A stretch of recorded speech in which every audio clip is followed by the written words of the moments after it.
Good day, everyone. I am going to be your teacher for today. I am Jason Z. Asriel M. Panaligan, and I am going to talk about the intervening in the language classroom management, interaction, and learning opportunities. Before we proceed to the main topic, let us first read the learning objectives.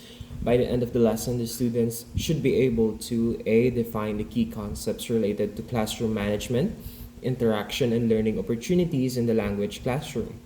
B is to analyze the complexities, diversity, and local factors influencing language teaching and learning. And C is to reflect on their own cultural and educational backgrounds influence their perspectives on language teaching. Now, intervening in the language classroom refers to the actions and strategies that the teachers use to manage the class, facilitate interaction, and create meaningful learning opportunities.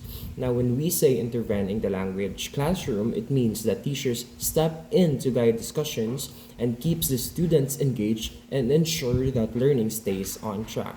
It's about using strategies like asking questions or giving feedbacks or adjusting activities to make lessons more interactive and effective. Now, let's talk about the classroom management. The definition includes strategies for organizing students, maintaining discipline, and fostering a positive learning environment. Now, by setting clear rules and encouraging participation, teachers can help students stay motivated and engaged. Now, let me read to you the examples. Number one is establishing clear rules and expectations. Number two is using positive reinforcement. And number three is managing disruptions effectively. Now, these are just some of the strategies that the teachers may use in order to have or to maintain discipline and fostering a positive learning environment for the students. I want you to take a look at the graph that is shown or the table that is shown, which is the classroom management. Table 2.1, high and low structure in classroom decision making. Now, when we say high structure classrooms, it mainly focuses on teacher control or fixed routines and even strict disciplines. Now, when we say low structure classrooms, it is more on promoting student participation and open communication and self-discipline. Now, let's select one part of the table to further understand what it means. Now, let us choose classroom procedures. Now, for in high structure, these are imposed routines, such as they are fixed routines which are imposed by the teacher. Now, whereas in low structure, we can see that participative decision making and consultation, which means that students can participate in decision making and classroom management. Now, let's move on to interaction. Now, it is crucial for language learning as it allows students to use the target language in meaningful ways. Teachers intervene by encouraging active participation and structuring interaction patterns. Now, when we say crucial means extremely important or essential. Now, interaction is essential in order for students to interact comfortably to each co-students. Now, let us read the examples. Number one is using scaffolding techniques to support learners. Now, when we say scaffolding, it is one of a strategy used by the teachers to guide the students in a classroom setting. And number two is to encourage student interaction. Now, it is usually focuses on interacting with each other to exchange ideas to foster collaboration in a classroom setting. And last is implementing dialogic teaching, where students engage in open-minded discussions. Now, let's discuss about the interaction table. Table 2.2 shows the interaction continuum. Now, this table represents the continuum of classroom interaction, ranging from instructional discourse, which means structured or teacher-controlled communication, to natural discourse, which is free flowing and student centered communication. Now, while in the middle category, which is, as you can see, the convivial discourse, now it represents a balance between the two extremes. And for learning opportunities, the teachers should create opportunities that enhance language acquisition by designing engaging and real world experiences. Now, for the examples, it is implementing task based learning or TBL, where students complete meaningful tasks. Now, when we say task based learning, it is an approach where students learn by completing meaningful tasks rather than focusing on explicit grammar instruction. Now, number two is using authentic materials such as newspapers, social media posts, and videos. And for the last part is integrating technology like interactive apps and virtual simulations. Now, by using these types of examples or strategies in teaching, this could create opportunities for students to actively participate and collaborate with their co classmates to a classroom setting. Why is intervention important? Number one, it helps maintain classroom order and engagement. So these types of interventions can help us teachers maintain the classroom order.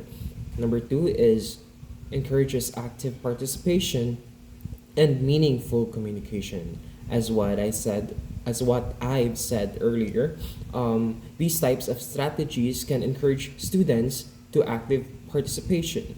Number three is to support differentiated learning for students with varying proficiency levels.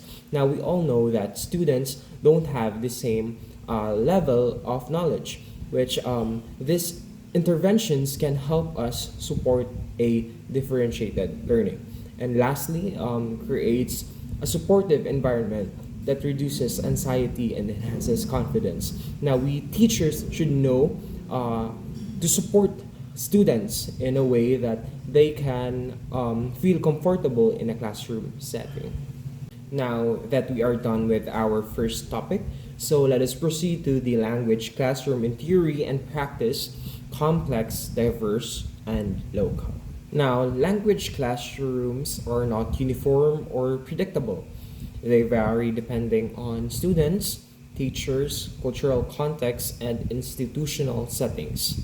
Now, this means that every language classroom is different because students have unique backgrounds, such as teachers use different types of teaching styles. Now, and also, schools follow their own rules. Culture and environment also shape how lessons unfold, making each class a dynamic and unpredictable experience for each learners. Now, understanding these complexities can help us educators design something effective teaching strategies that can fit with the specific needs of our learners. Why is the classroom complex? Now, number one, different learner backgrounds.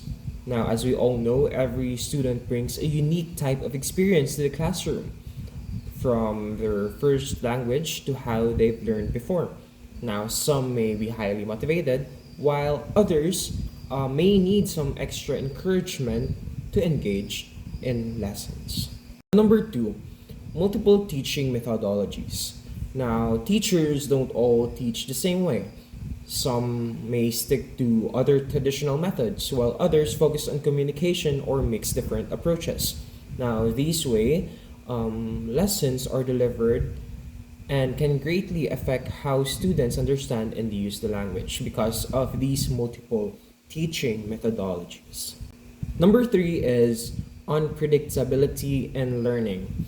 Now, some students pick up new concepts effortlessly, while others may need to have more time and practice to fully understand the lesson. Now, even with well planned lesson plan or learning outcomes, it can vary depending on the student's confidence to prior knowledge and engagement. And lastly, classroom dynamics change over time. Now, new topics, group work, and external factors impact interaction. Now, a class that starts off quiet might become more interactive as students grow comfortable with each other. Now, factors like these, such as group activities, new topics, or even outside influences, can affect on how students participate and communicate in class. Now, the language classroom is diverse. Every classroom has students with different needs, abilities, and expectations. Now, we as teachers must recognize and adapt to this diversity to create an inclusive learning environment. Now, for the key aspects of diversity in language classrooms, number one is linguistic diversity. Now, students may have different first languages requiring translation or scaffolding techniques. Now, for example, students came from a different language background. So, some may need help in translating, while others benefit from step by step guidance. Now, this is where the teacher often use scaffolding techniques like visuals or simplified instructions to bridge language gaps. Number two is cultural diversity. Now, a student's culture shapes how they view learning, participation, and even their confidence in speaking a new language. Now, understanding these differences helps teacher create an inclusive and respectful classroom environment. For cognitive diversity, let me first read the definition. Some students learn better through visual aids, others through auditory or kinesthetic activities. Now, we should accept the fact that not all students learn the same way. Some understand best through pictures and diagrams, while others just need to hear explanations or engage in hands on activities. Now, using these different types of teaching methods ensures that every learner has a chance to succeed. And lastly, the socioeconomic diversity. Now, some students have access to extra resources, while others rely solely on classroom instruction. Now, some students have access to books, tutors, or the internet, while the other students depend entirely on what's provided in the class. Now, this gap means that we as teachers need to be creative in a way that making learning accessible to everyone regardless of their resources. Now, the language classroom is local. The effectiveness of teaching strategies depends on how or on local context, meaning that there is no universal method in teaching. What works in one classroom may not work in another. This means that a teaching strategy that helps one group of students might not be as effective for another because of every class. Every class has different types of needs.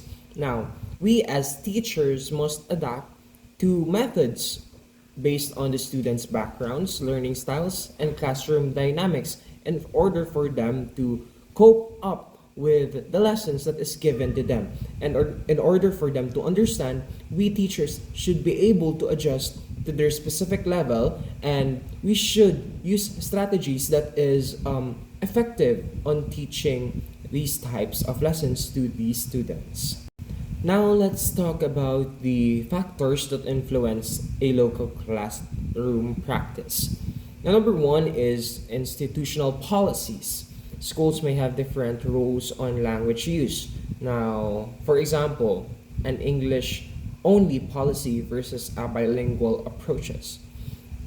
Some schools enforce strict English only rules while others allow a bilingual approach to support learning. Now, these types of policies can help shape how teachers and students use language in a classroom. Number two is community expectations. Now, we all know that in some communities, learning English is seen as a pathway to better opportunities, while others they focus on preserving their native language. Now, these beliefs influence how students and parents value education. The third factor is the available resources. Now, rural schools might have fewer technological tools than urban schools, requiring different teaching strategies.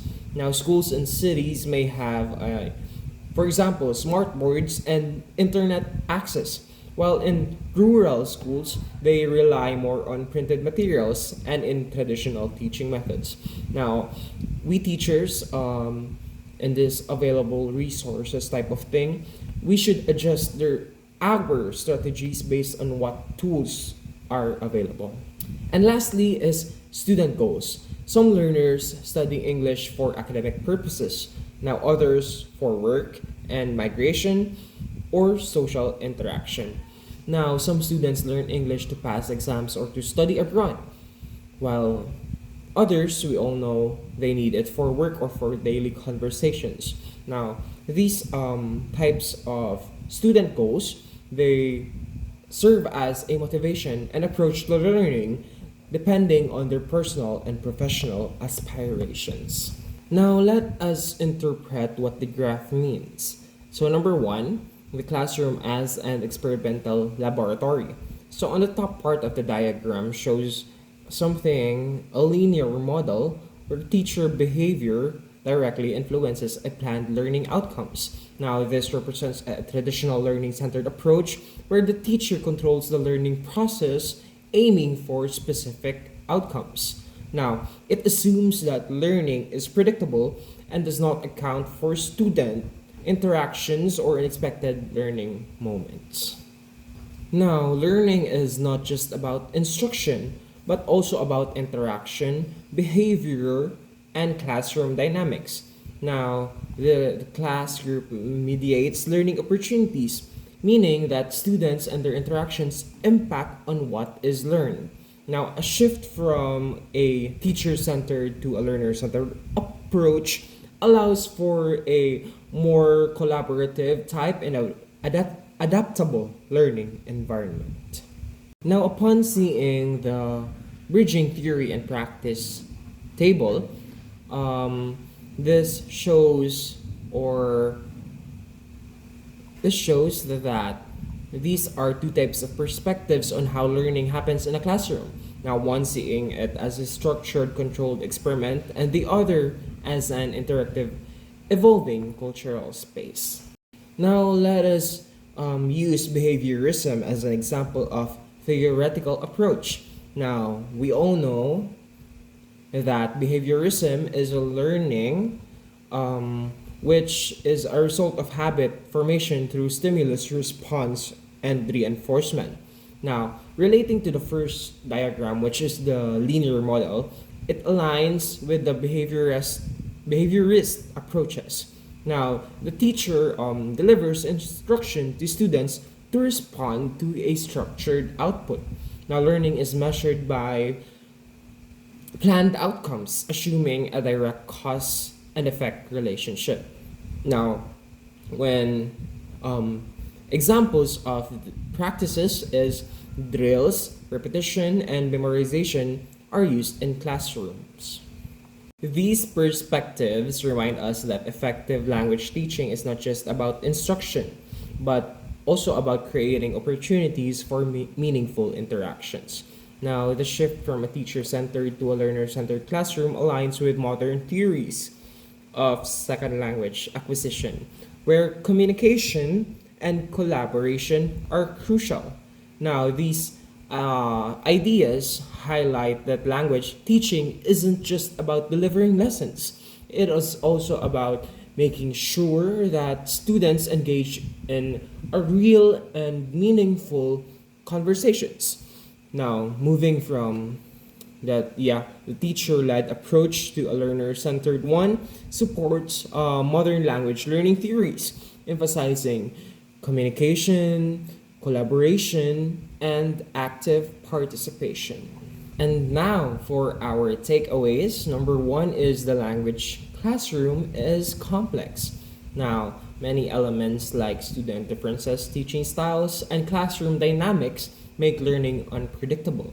Now, teachers just need to adjust their strategies to keep the lessons effective and engaging. Now, for number two, the language classroom is diverse. Students have different backgrounds and abilities and learning styles, requiring flexible teaching approaches. Now, as what I've said, every student learns differently with unique experiences, strengths, and challenges. Now, using varied teaching methods can ensure that all students may be able to participate in a learning community. And for the last one, number three, the language classroom is local. Teaching methods must be adapted to the cultural, social, and institutional context. Now, teaching isn't just a one size fits all. It must reflect to the culture, community, and school policies. Now, adapting to methods like this is for us to fit to the local context makes learning more relevant and meaningful. That will be all for our topic for today. Now, we should remember that effective language teaching goes beyond instructions. Now, it requires adaptability, inclusivity, and meaningful interaction. Now, by understanding the complexities, diversity, and local context of classroom, we teachers may be able to create a more engaging and supportive learning environment for our students. That will be all. Thank you for listening. Good day, everyone.